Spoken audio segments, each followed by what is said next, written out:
우리가 살펴볼 본문인 사도행전에는 매우 어색한 만남의 이야기가 많이 소개되어 있습니다. 사도행전의 시작부터가 그렇습니다. 부활하신 예수님과 제자들이 만났습니다. 3년 동안 스승과 제자 관계로 지냈다 보니까 이 만남이 뭐 그리 어색할까 싶겠냐마는 불과 3일 전에 제자들은 예수님을 전혀 알지 못한다고 부인했고 예수님의 십자가 앞에서 뿔뿔이 흩어졌던 자들이었습니다.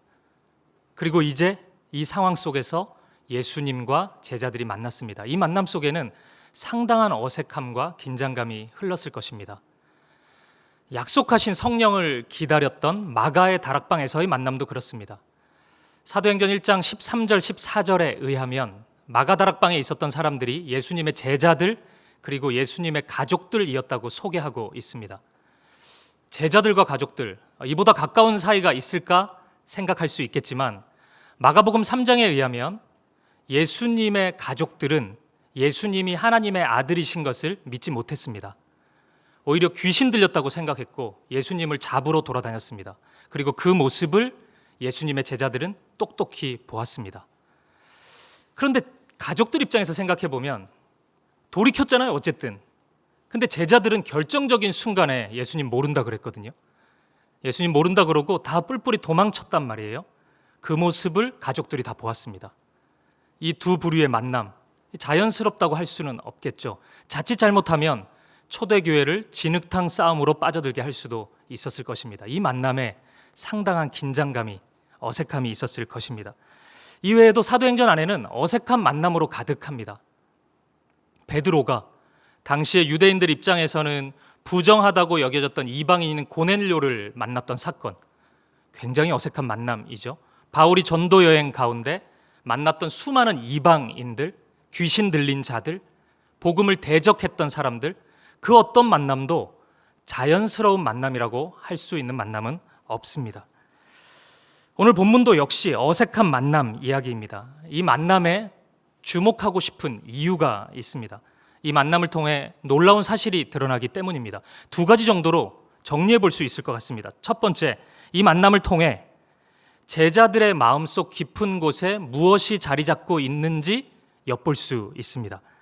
이것이 왜 중요하냐면 제자들의 이 마음이 초대교회의 목회 철학을 형성하기 때문입니다. 1만 성도 파송운동을 앞두고 많은 성도님들이 내가 속해 있는 교구의 목사님의 목회 철학이 뭔지 상당히 궁금해한다고 들었습니다. 그런데 그 목사님 목회 철학 알기 전에 초대교회 목사님들, 베드로 목사님, 요한 목사님 목회 철학 궁금하지 않으십니까? 이 말씀을 통해서 초대교회 사도들의 목회 철학이 무엇인지 우리는 확인해 볼 수 있습니다. 두 번째로, 이와 동시에 지극히 세속적인 가치로 무장된 한 사람이 등장하는데 세상의 관점으로는 매우 자연스러운 사람이에요. 그런데 믿음의 눈을 가지고 이 사람 바라보면 이보다 어색할 수는 없습니다. 우리가 이 사람 확인해 봅니다. 이게 왜 중요하냐면 야속하게도 이 지점에서 이 사람과 저와 여러분, 우리의 공통점을 발견하기 때문입니다. 묘한 동질감을 느끼게 될 것입니다. 그리고 그것이 오늘 이 밤에 저와 여러분이 기도해야 할 기도의 제목이 될 것입니다. 말씀 안으로 들어가 보겠습니다.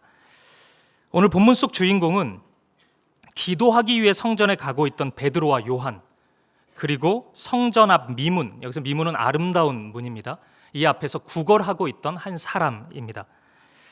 여기 등장하는 이 두 부류의 사람은 분명히 같은 장소에서 만났고 같이 대화를 나누고 있지만 실은 전혀 다른 세계에 살고 있는 사람들입니다.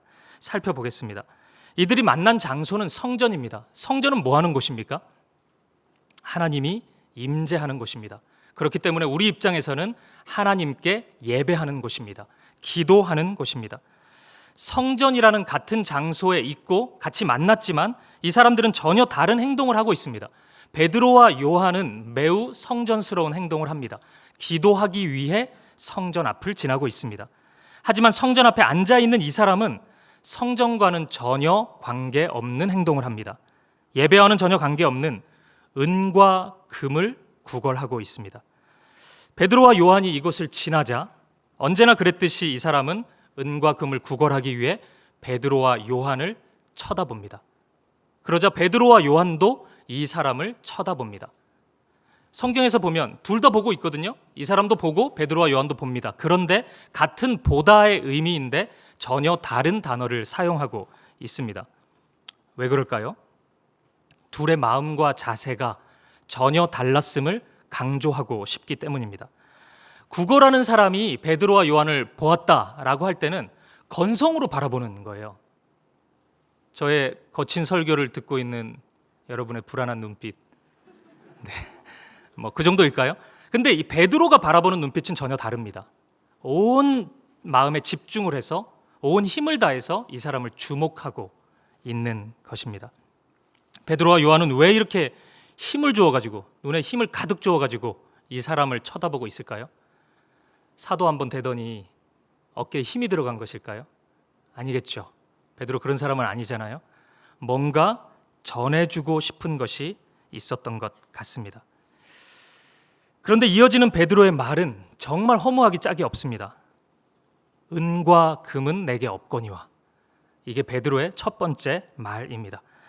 놀리는 것도 아니고 돈 달라는 사람한테 돈 없으면 그냥 지나가면 되지, 우리를 주목하라 이래가지고 봤더니 나 돈은 없지롱, 이게 뭡니까? 이런 어처구니 없는 대화가 어디 있습니까? 이 지점에서 잠시만 머물러 보겠습니다. 사랑하는 여러분, 한 사람에게 있어서 지금 내가 무엇을 바라보고 있는가, 이것은 매우 중요해요. 왜냐하면 지금 내가 바라보고 있는 그 대상은 실은 내 인생의 시선을 대변하고 있기 때문입니다. 이 두 대상, 베드로가 바라보는 것, 이 앉아있는 사람이 바라보는 것, 이 두 사람의 시선이 다르다는 것은 이 두 사람이 전혀 다른 삶을 살아가고 있음을 암시해주고 있습니다. 성전 앞에 앉아있는 이 사람이 힘없이 그냥 바라보잖아요. 이 바라봄은 자신 앞에 있는 사람이 누구인지를 담아내지 못하는 바라봄입니다. 그러니까 이 사람에게는 은과 금밖에 없는 바라봄이에요. 은과 금 있으면 눈이 빛나고 은과 금 없으면 통과, 이거예요. 그러니까 이 사람이, 내 앞에 있는 사람이 베드로인지 요한인지 이런 거 전혀 관심이 없습니다. 은과 금 있는지 없는지에만 관심이 있어요. 따라서 이 사람이 보여주는 시선은 이 사람의 인생이 얼마나 눈앞에 보이는 것에 매여 있는지, 세상의 것에 매여 있는지를 보여준다고 할 수 있습니다. 물론 이 사람의 형편은 그럴 수밖에 없는 형편입니다. 4장 22절에 따르면 이 사람은 40대의 시간을 보내고 있습니다. 태어나면서부터 큰 장애를 안고 있었다고 해요. 당시 사람들은 장애를 하나님으로부터 이탈된 모습으로 여겼습니다. 그러니까 하나님이 거룩이신데 가장 거룩하지 못한 모습이 장애로 나타난다고 여겼어요. 물론 형편없는 생각이었지만 당시 사람들은 그렇게 여겼습니다. 이런 이유로 이 사람은 아마도 성전에 한 번도 들어가 보지 못했을 것입니다. 성전은 거룩한 곳이었기 때문에 이런 사람이 성전 앞에 발을 내디딜 수 없었습니다. 또한 가까운 사람들로부터, 아마 심지어 가족으로부터도 분명히 버림을 받았을 것입니다. 결국 이 사람은 지금 먹고 살기 위해서 생존의 문제로 이러한 삶을 선택할 수밖에 없었습니다. 그런데 문제는 여기서부터 시작됩니다. 먹고 사는 문제가 이 사람의 전부가 되다 보니까 보아도 보지 못하는 것이 하나 둘씩 생겨나기 시작했습니다. 그리고 지금 베드로와의 만남은 바로 이 문제, 보아도 진짜 봐야 될 것을 보지 못하는 이 사람의 진짜 결핍이 드러나는 장면이라고 할 수 있습니다. 이 부분을 오늘 설교의 첫 번째 적용으로 삼고 싶습니다. 사랑하는 여러분, 여러분은 오늘 이 사람, 이 성전 앞에 머물러 있는 사람이 베드로를 만나는 이 장면에서 무엇을 느끼십니까? 지금 이 사람 앞에 서 있는 사람은 그냥 그런 사람이 아닙니다. 성전 투어하러 온 사람, 관람객이 아니잖아요. 놀리러 온 사람도 아니잖아요. 돈 구걸하고 있구나, 없다 그래야지 이렇게 가는 사람이 아니잖아요. 베드로이고 요한입니다. 십자가 복음으로 무장된 사람, 부활의 능력으로 충만한 사람, 성령의 사람, 권능의 사람입니다. 하나님 나라의 복음을 온 세상에 전파하고자 자신의 삶을 투신한, 헌신한 하나님의 사람, 작은 예수입니다. 다른 사람도 아닌 바로 이 베드로가 나를 주목하여 보라고 말하고 있습니다. 왜요? 이 사람에게, 나에게 진짜 필요한 것을 주고 싶어서 나를 보라고 하고 있습니다. 그것은 다름 아닌 나사렛 예수 그리스도의 이름입니다. 그런데 이 사람의 반응은 베드로가 주고자 하는 진짜 예수님과는 전혀 거리가 먼 반응을 보이고 있습니다. 3장 5절 보겠습니다. 같이 읽어보죠. 그가 그들에게서 무엇을 얻을까 하여 바라보거늘. 아멘. 무엇을 얻을까 하여. 이 다음 절에 의하면 이것이 은과 금이라는 것을 우리는 다 알고 있습니다. 이 사람은 지금 예수 이름의 능력, 예수 이름의 권세를 보여주려는 베드로 앞에서 은과 금, 물질을 구하고 있습니다. 물론 돈을 구할 수 있습니다. 돈이 나쁜 건 아니죠. 그리고 이 사람 인생을 짧게 봤잖아요. 이 사람만큼 돈이 궁한 사람이 어디 있습니까? 이 사람만큼 간절한 사람이 어디 있어요? 하지만 이런 현실적인 문제에도 불구하고 우리는 이 사람의 행동을 박수 쳐줄 수는 없습니다. 왜냐하면 지금 이 사람 앞에 서 있는 사람이 다름 아닌 하나님의 사람 베드로이기 때문입니다. 사랑하는 여러분, 여러분에게 질문을 던져보고 싶습니다. 여러분 생각에 이 사람에게 진짜 필요한 것은 무엇입니까? 정말 돈입니까? 구걸하는 사람이니까 돈이 필요한 건 맞죠. 언뜻 보면 그렇게 보입니다. 이런 관점에서 보면 베드로는 쓸모없는 사람이에요. 그냥 빨리 통과돼야 될 사람이에요. 하지만 이 사람의 궁극적인 문제에 접근해 보십시오. 이 사람에게는 돈이 없는 것보다 훨씬 큰 결핍이 있습니다. 성전 앞에 있지만 성전에 들어가지를 못하고 있어요. 일어나지를 못하기 때문에 성전에 못 들어가고 있습니다. 성전에 머물러 있지만 단 한 번도 예배를 드려보지 못한 사람입니다. 이 사람에게는 하나님과의 친밀한 교제를 경험해 본 적이 없습니다. 하나님의 사랑도 없고 교제도 없고 예배도 없고 기도도 드려보지 못한 사람입니다. 그렇다면 이 사람에게 진짜 필요한 것은 하루하루를 먹고 살아갈 은과 금이 아닐 것입니다. 돈이 필요한 것은 사실이지만 그것이 우선이 될 수는 없습니다. 따라서 이 사람은 이렇게 고백했어야 옳습니다. 저는 정말로 걷고 싶습니다. 저는 정말로 예배해보고 싶습니다. 저는 정말로 기도다운 기도를 한번 드려보고 싶습니다. 이렇게 간구하는 것이 옳았습니다. 이제 질문을 바꾸어 보겠습니다. 사랑하는 여러분, 여러분이 이 사람의 입장이라면 여러분은 무엇을 간구하시겠습니까? 오늘 이 밤에 우리 주님이 이 자리에 오셔서 사랑하는 아들아, 사랑하는 딸아, 너는 나에게 무엇을 구하겠느냐라고 물으신다면 여러분들은 오늘 무엇을 구하겠습니까? 이 사람처럼 은과 금을 좀 주십시오. 한 1억 주십시오. 아니, 그거까지도 안 됩니다. 10억 주십시오. 그러면 좀 살겠습니다. 아니면 제가 돈은 충분합니다. 돈 걱정은 하지 마시고 우리 아들, 딸 좋은 대학 좀 가게 해주십시오. 이거 구하겠습니까? 다시 말씀드리지만 이런 간구가 잘못된 것은 아닙니다. 여러분의 그런 간절함을 무시하고 싶은 마음은 없습니다. 정말입니다. 없습니다. 저희 기도 제목에도 재정의 문제와 자녀의 문제로 신음하고 있는 수많은 영혼들, 수많은 교구의 식구들로 한가득입니다. 그런 분들의 간절함을 이해하지 못하는 것은 아닙니다. 그런데 여러분, 은과 금이 분명 필요한 것은 맞는데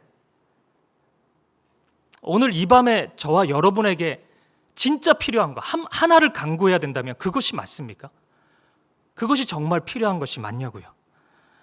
본문의 이 사람처럼 눈에 보이는 결핍은 어떻게 그렇게 잘 아는지 금방금방 캐치하고 그것을 구하지만 영혼의 결핍은 전혀 느끼지도 못하고 예배가 무너지고 기도가 다 무너지고 있는데 그것을 깨닫지 못하고 하나님께 구하지 못하는 그런 영혼의 결핍이 우리 가운데 있지는 않습니까? 오늘 이 사람처럼 우리에게도 실은 예수 그리스도의 이름, 그 이름의 권세가 필요한 것은 아닙니까? 오늘 이 밤 우리의 간구가 달랐으면 좋겠습니다. 진짜 구해야 될 것, 우리의 영혼의 결핍을 채우는 예수 그리스도를 구하는 이 밤이 되기를 축복합니다. 이제 우리의 시선을 베드로를 향해 옮겨 보겠습니다. 말씀드린 것처럼 본문의 이 장면, 이 대화는 베드로를 비롯한 제자들의 영성을 보여주고 있습니다. 사실 베드로도 이전에는 이 구걸하는 사람과 크게 다를 바 없는 사람이었습니다. 예수님이 제자들에게 처음으로 십자가에서 죽으실 것을 말씀하셨을 때 베드로는 그거 안 된다 그랬어요. 예수님 그런 생각하지 마시라고, 그런 부정적인 생각하지 마시고 긍정적으로 생각하시라고 그렇게 설득할 정도였습니다. 베드로는 예수님의 십자가를 조금도 이해하지 못하는 사람들이었습니다. 제자들이 다 그랬습니다. 예수님을 어떻게 이해했냐면 당시 이스라엘의 로마의 압제 가운데 있었잖아요.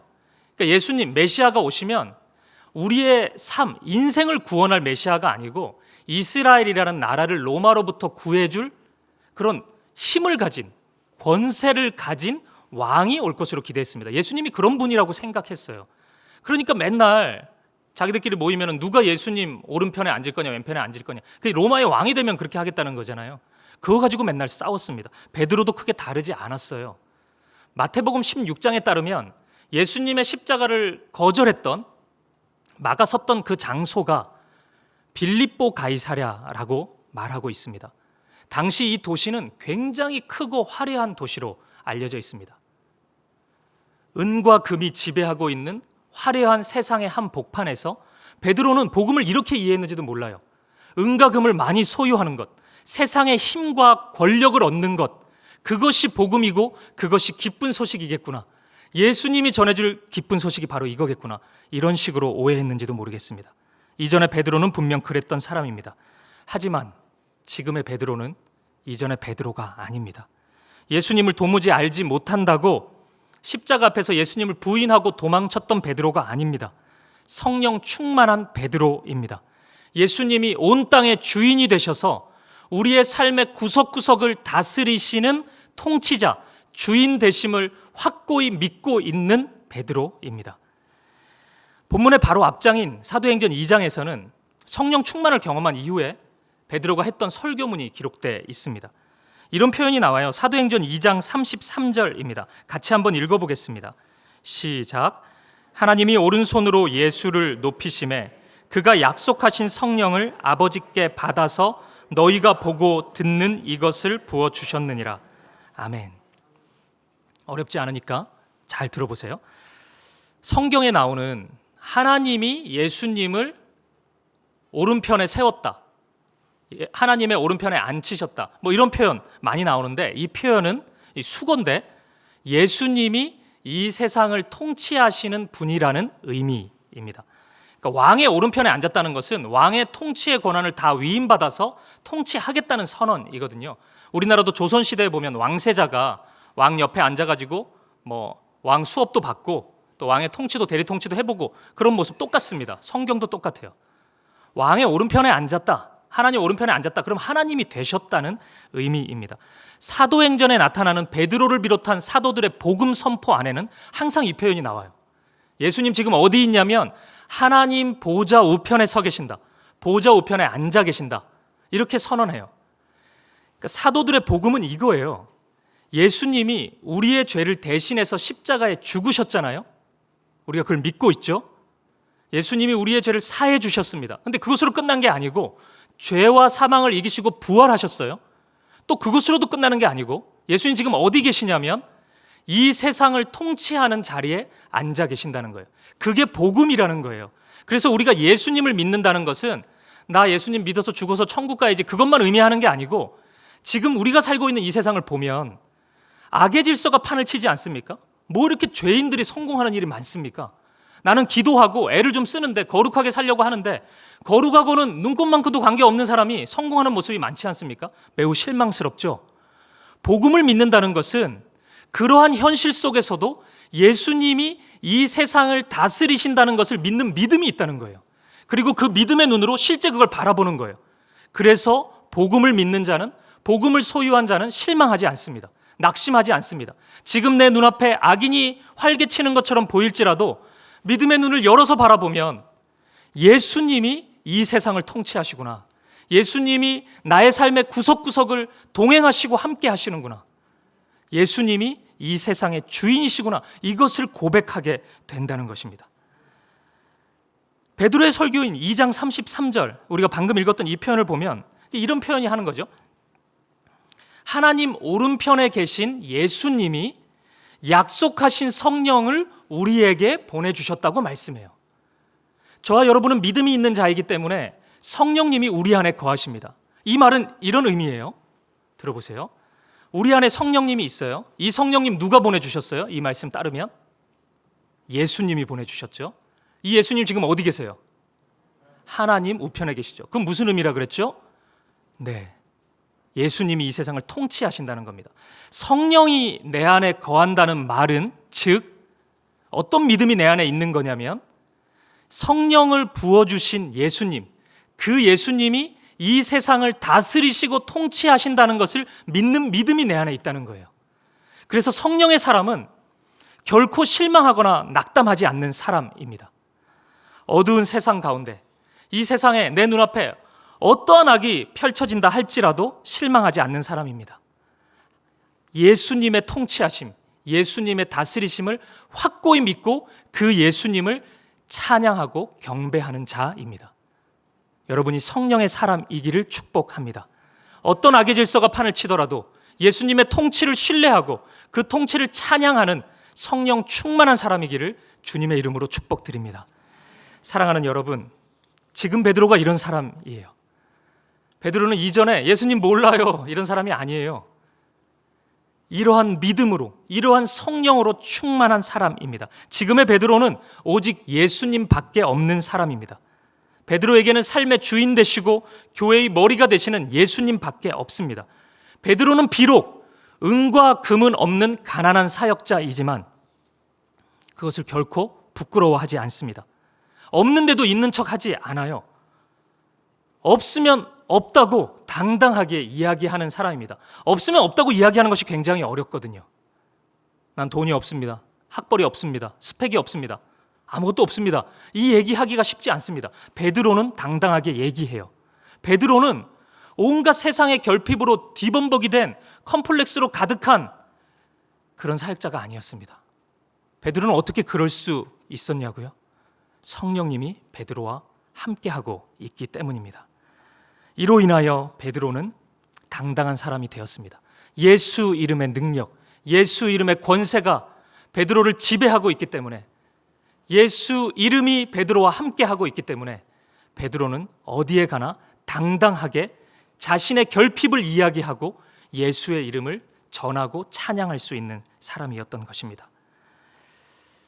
사랑하는 여러분, 만약 오늘 이 밤에 우리 가운데 영혼의 결핍보다 예수 이름의 능력이 없는 것보다 세상의 결핍을 더 중요하게 여기고 그것으로 아파하는 시선들이 있다면 우리 모두가 이 밤에 예수 이름의 능력, 예수 이름의 권세를 회복할 수 있기를 주님의 이름으로 축복합니다.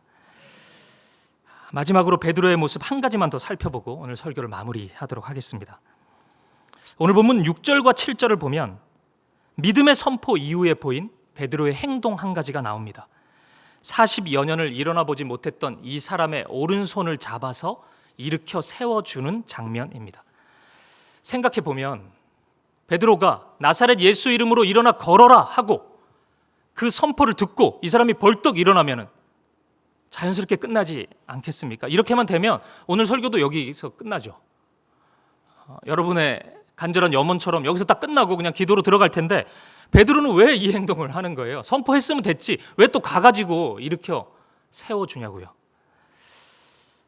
제가 이러한 베드로의 행동에 주목한 이유가 있습니다. 제가 분당 우리 교회에 와서 지난 6, 7년 동안 사역을 하면서 설교에 대해서 제가 깊이 깨달은 것 한 가지가 있습니다. 가끔 이찬수 목사님께서 부교육자들을 혼내실 때가 있어요. 가끔입니다. 자주는 없습니다. 근데 종종 하는 말씀이 네가 하는 설교를 진짜 제대로 다 이해하고 그 말이 무슨 말인지 알고 설교하는 것이냐, 이 물음이에요. 강단에서 말은 십자가 복음, 자기 부인, 자기 죽음, 그럴듯한 복음의 이야기를 다 하는데 실제로 많은 사역자들이, 많은 그리스도인들이 자기의 이익의 문제 앞에서는 한치도 물러서지 않는 모습이 너무 많이 나타난다는 거예요. 십자가를 진다는 것이 무엇인지, 자기를 부인하고 예수님의 길을 따라간다는 것이 무엇인지 정말 알고 그 얘기를 하는 것이냐, 저는 이 물음이 굉장히 묵직하게 저에게 다가왔습니다. 물론 이전에도 설교자가 생각 없이 말만 잘하면 된다 이렇게 생각한 적은 없지만, 그래도 설교의 메시지, 그 내용이 무엇을 담고 있는지 이것을 더 중요하게 생각했던 저의 모습이 있었습니다. 그런데 분당우리 교회 와서 설교의 내용뿐 아니라, 설교라는 것은 설교의 내용뿐 아니라 설교자의 사역, 설교자의 삶, 설교자의 언어, 모든 것을 포함하고 있다는 것을 배웠습니다. 그리고 제가 하는 설교의 첫 번째 청중이 바로 저라는 것을 깨닫게 되었습니다. 그것 때문인지 몰라도 언제부터인지 이 강단에서 설교를 하면 2, 3일 정도 힘들어요. 아마도 이 제가 전하는 메시지를 제가 온전히 소화하지 못했던 것, 그 이유 때문인 것 같아요. 마음이 힘들고 몸이 힘들 때도 많습니다. 그렇기 때문에 이전에 저였으면 설교가 여기서 끝났을 것 같아요. 은과 금은 없거니와 나사렛 예수 그리스도 이름으로 일어나 걸어라, 이 베드로의 선포로 끝났을 텐데 지금은 한 가지를 더 나눌 수밖에 없습니다. 보십시오. 지금 베드로가 말씀을 제대로 선포했어요. 사도행전 2장에 보면 너무도 선명하게 예수님의 십자가와 부활의 복음을 선포했습니다. 그리고 성전에서 만난 이 사람에게 은과 금이 없음을 부끄러워하지 않고 나사렛 예수 그리스도의 이름을 선포했습니다. 근데 여러분, 이럴 가능성 있잖아요. 이렇게 잘 선포해놓고 설교해놓고 베드로 목사님이 집에 가가지고 막 사모님하고 애들한테 엄청 폭력적이면 어떡해요? 이 배 목사님이 엄청 음란하고 막 쾌락적이면 어떡합니까? 그러니까 마음속 깊은 곳에, 야, 내가 이 사도권을 가졌는데 아들한테 세습하면 좋지 않을까? 이런 욕망이 있으면 어떡합니까? 은과 금은 없다고, 그 필요 없다고 얘기해놓고 막 알고 보면 혼자 엄청 욕망이 많은 거예요. 막 은과 금 계속 모으고, 막 알고 보면 부동산 너무 많고, 이런 모습이면 어떡해요? 이런 관점으로 7절을 보십시오. 오늘 본문 7절. 오른손을 잡아 일으키니 발과 발목이 곧 힘을 얻고. 아멘. 7절 속에 나타나는 베드로는 자신의 믿음과 자신이 선포했던 메시지와 자신의 삶이 완벽히 일치되는 사람임을 보여주고 있습니다. 베드로는 지금 기계적으로 예수 이름으로 일어나 이런 식으로 얘기하지 않습니다.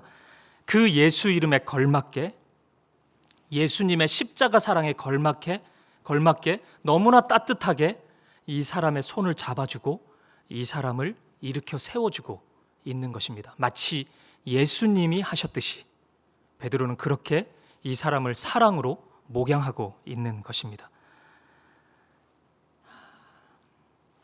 그래서 저는 이 구절에서 예수님의 사랑 안에서 영혼을 목양했던 베드로 목사님의 목회 철학을 보았습니다. 그리고 초대교회를 형성했던 제자들이 어떤 마음으로 설교를 했고 어떤 마음으로 목회를 했는지를 볼 수 있었습니다. 초대교회 사도들은 오직 예수 이름으로만 충만했던 자들이었습니다. 그런데 말로만 십자가 복음을 이야기하지는 않았습니다. 말로만 예수를 이야기하지는 않았습니다. 그 복음 안에서, 그 사랑 안에서 지체들의 손을 따뜻하게 잡아주는 섬김과 헌신을 보여주는 목회자들이었습니다. 이제 어떻게 되었을까요? 너무 당연한 결과가 기다리고 있습니다. 이 사람의 예배가 회복되었습니다. 한 번도 제대로 된 예배를 드리지 못했던 사람, 하나님과의 관계가 완전히 단절되어 버려서 자신의 영혼의 필요가 무엇인지도 알지 못하는 사람, 그 결과 눈에 보이는 은과 금이 전부인 줄 알고 핍절한 영혼이 되어서 은과 금만을 평생 강구하고 있었던 이 사람이 진짜 영혼의 풍요를 누리게 되었습니다. 성전으로 들어가서 걷기도 하고 뛰기도 하면서 하나님을 찬송합니다. 그리고 이 사람의 회복을 통해, 이 한 영혼의 회복을 통해 모든 백성이 하나님을 찬양하고 하나님을 예배하게 되었습니다. 오늘 이 밤에 이러한 예배의 회복이, 이러한 예배의 축제가 우리 가운데 일어나기를 간절히 축복합니다. 말씀을 마무리하겠습니다.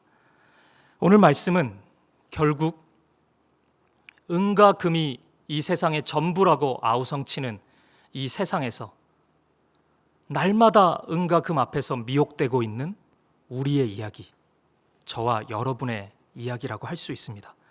예배하는 성전에 있으면서도 참된 예배를 소유하지 못한 사람, 그럼에도 예배의 회복을 구하기보다는 은과 금을 구하는 이 사람의 모습이 실은 저의 모습이고 여러분의 모습입니다. 우리의 모습입니다. 사랑하는 여러분, 여러분은 오늘 이 예배의 자리에서 무엇을 구하시겠습니까? 하나님 앞에 무엇을 간구하시겠습니까?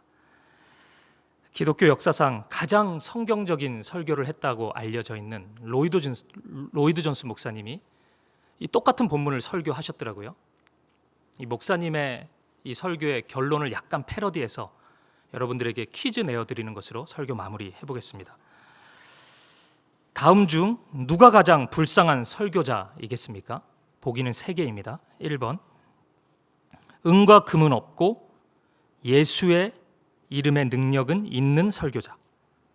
2번, 은과 금은 있는데 예수 이름의 능력이 없는 설교자. 3번, 은과 금도 없고 예수 이름의 능력도 없는 설교자. 누가 제일 불쌍해요? 3번 같죠? 근데 로이드 존스 목사님은 3번 아니래요. 2번이래요. 3번의 사람은 아무것도 없기 때문에 예수님께 나아올 가능성이 있는데, 2번인 사람은 은과 금을 사랑하고 은과 금을 추구하는 욕망 때문에 예수님을 밀어내어 버렸기 때문에 이 사람이 예수님을 찾을 가능성이 매우 희박하다는 것이에요. 이 설교를 준비하면서 제가 첫 번째 독자라고 말씀드렸으니까 제가 다짐한 것이 한 가지 있습니다. 은과 금이 없는 것을 부끄러워하지 않고 예수 이름이 없는 것을, 예수 이름이 그 능력과 권세가 없는 것을 부끄러워하고 수치스러워하는 목회자가 되겠습니다. 사랑하는 여러분, 여러분들도 그런 성도님들이 되어 주십시오. 기도하겠습니다.